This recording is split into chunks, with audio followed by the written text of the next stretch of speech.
তুমি সত্যি আমাকে ভালোবাসো?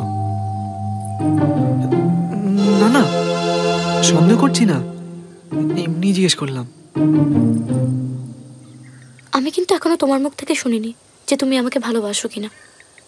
আমি তোমার কাছে স্বীকার করেছি, মেয়েও স্বীকার করেছি, তারপরেও তুমি আমাকে এই কথা জিজ্ঞেস করছো।